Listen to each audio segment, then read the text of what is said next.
Na hapo tumeshakujuza hiyo kuhusiana na hao watu, lakini Brenda, kuna chochote hapo kabla sijaenda kuidadavua vizuri hiyo hapa? Okay, hii nauli ya baiskeli kuanzisha hiyo mitaa mingi ya jijini Dar es Salaam ambao wameanzisha usafiri wa baiskeli. Ndio Jambo zuri kwa sababu sasa hivi kama tumetoka kuongea awali kwamba changamoto ya ajira. Kwa yule ambaye ameona amejiongeza kuanzisha usafiri wa baiskeli ni moja ya kuongeza kupata kipato au kuongeza nayo kumsaidia yeye katika maisha yake kila siku. Sawa, lakini katika taarifa hiyo msikilizaji wa Radio Sat FM ni kuambia tu kwamba moja kati ya huyu ni mwenyekiti yeye anaitwa Kamin John, ni mkazi wa Tegeta ila mwenyeji wa mkoani Mara. Kwa ni mwamba huyu kutoka kanda yetu ya Ziwa huku. Yupo jijini Dar es Salaam, lakini yuko hapa kuhakikisha kwamba yuko jijini Dar es Salaam kuhakikisha kwamba anachangamkia fursa. Unajua kitu kimoja ambacho watu wengi tunakuwa ni kama vile hatuelewi au hatujui ni namna gani ambavyo tunaweza tukachangamkia fursa. Unaona tatizo naliona iligeuza tatizo kuwa nini? Kwa fursa. Ama changamoto naiona igeuze changamoto kwa fursa. Hawa watu wameona jijini Dar es Salaam kwamba kuna tatizo kubwa sana la foleni. Sawa? Yaani usafiri upo ila shida ni foleni. Sasa kikamata kabaiskeli kaka kiweka abiria wake hapa, yeye ni mwendo wa humu tu. Sijui unaelewa. Kwa hiyo ni watu ambao wamechangamkia fursa, lakini usisahau kuna maeneo mengine jijini Dar es Salaam magari yanashindwa kupita. Kwa hiyo zinaenda bodaboda na bajaji. Kwa hiyo nao wakaamua wajiongeze. Na hapa anazungumza Mr. Kamin John, mwenyekiti huyu wa kikosi hicho cha waendesha baiskeli jijini Dar es Salaam. Tuko hapa design nyingi ya kusafiri, kuna pikipiki, kuna bajaji. Mzee umetishi. Hapo mimi nakuelezea upande kipi. Unaona nilikuwa nimeiweka hapa kwenye automatic. Sasa nimeiweka weka hapo automatic. Ningeiweka sasa itika play. Wewe kuna kwenye hiyo nani swege? Nini? Hiyo story. Nimeona comment 8,800 ni 884 eti 800 swege. Hiyo si ajira. Ni ajira, wewe kupata 500. Fanya lile ni ajira. Ni ajira, si umejiajiri. Comment 800 wametumia SMS. No, kwenye page ya usika ya wakati wa foleni ya story. Maana wakati tunasoma na comments za kwenye page usika ambapo story imetoka. Na huyo ni Kamin John akielezea namna ambavyo wanajishughulisha na harakati yao hiyo ya uendeshaji wa baiskeli jijini Dar es Salaam. Na Brenda, kabla hatujaendelea mbele zaidi, wanasema kiongozi huyo vile vile yeye ameeleza kuwa kwa siku wanaweza kubeba abiria wasiozidi nikwambie yaani anakwambia ni abiria sio chini ya 100. Sio kwa mtu mmoja, yaani kile kikundi chao pale wana uwezo wa kusafirisha abiria sio chini ya 100 kwa siku. Kwa hiyo ni moja kati ya kitu ambacho wao wamekichukulia ni kama ni sehemu ya kupozea machungu. Na hapo ndani huwezi kukosa watu ambao wamesoma. Huwezi kukosa watu wenye degree zao. Sielewa. Kwa hiyo ipo hivyo. Kwa hiyo ukiangalia sio chini ya abiria 100. Ni idadi kubwa sana. Ni idadi kubwa sana. Maana ukipiga kwa 500 hapo unapata hela nyingi. Wewe fikiria tu watu 10 kwa 500. Tayari 500. Umekosa nini? Unapata hela ya chakula cha mchana na usiku. Lakini maoni huko mitandaoni, huyu anaitwa Dalali Moleli Arusha anasema huko Uchuga wapo sema raha yao wametega ule mteremko wa Sanawari mtaa kushuka Mount Meru Hospital. Anasema kutokea Clock Tower, yani ni unapeperushwa unaikuta upo Samunge dakika 2 kwa jero tu. Kila laheri wana huyu anasema anaitwa Dorothea Caroline anasema bora hawajaamua kuiba wala kulewa. Mungu abariki kazi za mikono yao. Amina. Huyu anaitwa Graceful Ndungur anasema usafiri wetu mpaka Manyema huu.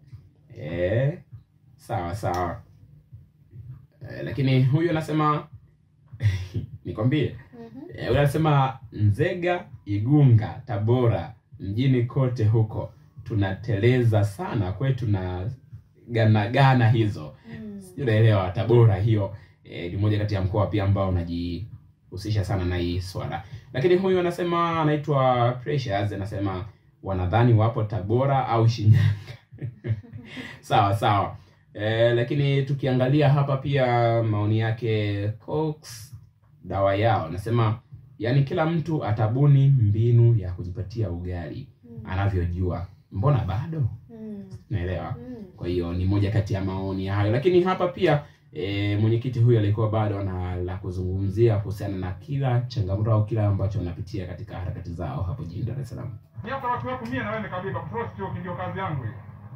Sio kama nachagua ngapi, jinsi unavyokuwa wingi wa abiria ndio wingi wa pesa.